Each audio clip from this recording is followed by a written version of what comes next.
Alright, so here is a super boulder smash attack against a ring base. And this base is, it's pretty compact, which is something that's pretty good for super bowlers actually, because those double bounces will just kind of crush through all those compact buildings. And so let's think about the entry for a Flame Flinger. There's a center town hall, and so we can't get the town hall with the Flame Flinger. And, you know I have a bias with attacking from the bottom right edge, kind of the 430 side. And so a lot of times I think I just naturally will look on that edge to see, is it okay for me to attack from that side? So I think I do have a little bit of a bias to that edge. And if we look on that edge, if I look, so for the Flame Flinger on the bottom at 6 o'clock, there aren't any mortars, and there's an expo there, but it's an air expo, and it's a little ways away. So I know I'll be able to work through some of the buildings with the Flame Flinger and the residual damage. It could even make it so that that air expo goes down just from residual damage. Expos have got a lot of HP, so I don't know if it would really go down or not, but it will take some damage probably from the residual fire spirits. I could also so the expos are they're all in the center, except for the one that's outside next to the queen. So the expos I don't really need to worry about. Plus they're all air; they're not even ground, so I don't have it as long of a range. And the mortars, there's one on the right here at 3 o'clock. Kind of in that ring area to the right of the expo in the center, and then the other 3 mortars are kind of on the backs on the upper left side. There's one next to the dark elixir storage, one next to the scattershot, and then there's one next to the monolith and the king. So those are pretty far away. There aren't any heroes to worry about on the bottom. So yeah, it's hard to say if I would put the Flame Flinger on top or I could do it either way. And actually it wouldn't be a bad idea for me to do the Granden Warden at the bottom and the Flame Flinger on top at 3. Then the Flame Flinger could sort of work on that right hand side without worrying about the expo. Yeah, in hindsight, I probably should have did it that way. I mean, I know how I did it. This is a legend attack, by the way, and so you've only got the 30 seconds to try to figure out a game plan. And so yeah, let's start, and we'll kind of see what happens here. And so on the bottom I put the Yeti, and I put the Flame Flinger in. I have a sort of a problem with this base because the Flame Flinger's range is going to be kind of reduced. I have to decide if I want a Wallbreaker in or not to get the Flame Flinger to go further in. And so yeah, if I don't break him in, then he'll just kind of go down the left edge maybe, and it might be okay because he stays out of the range of the expo. But I decided to break it in and get the Flame Flinger a little bit more range, and yeah, he's going to be in danger with that expo now.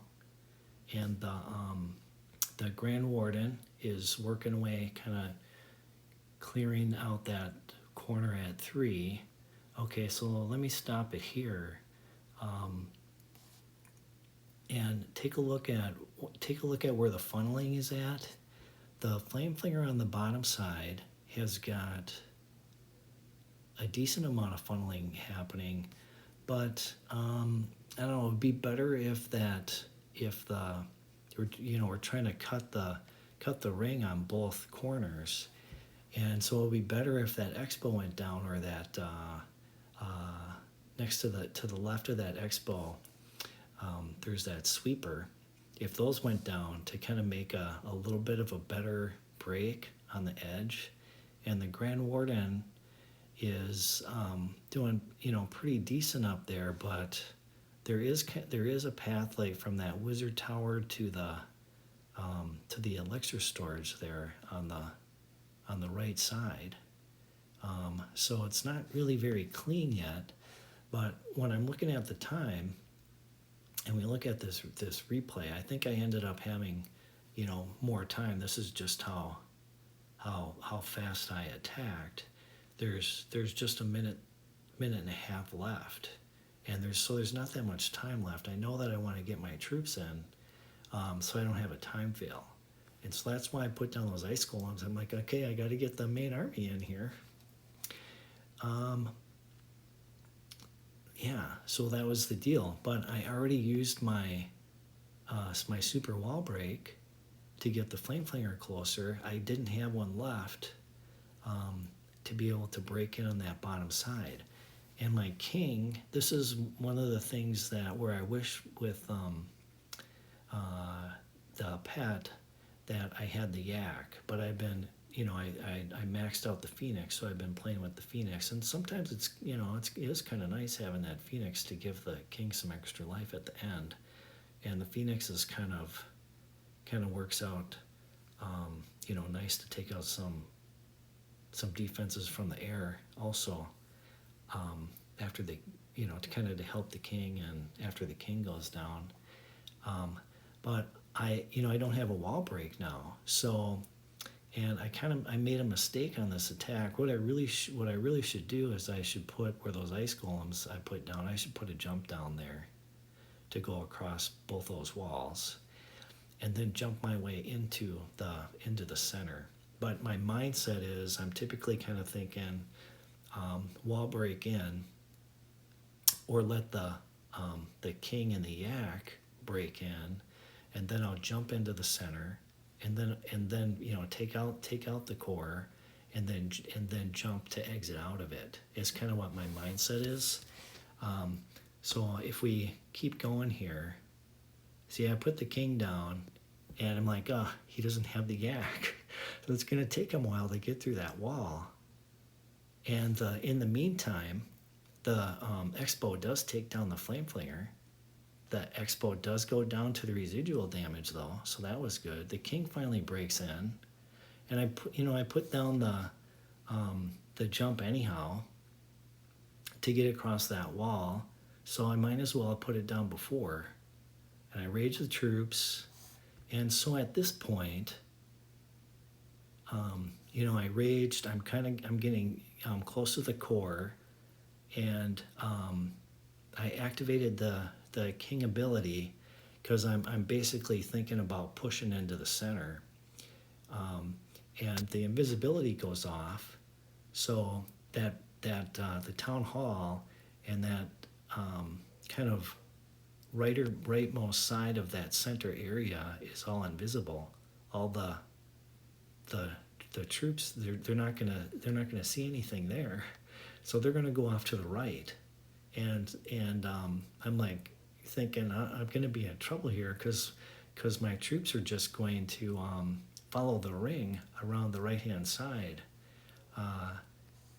but the other thing that's happening at the same time is I did activate the king ability, and one thing that can work out nice is activating the king ability will get the king and his rage barbs to to clear some buildings, so that the bowlers won't follow the king anymore.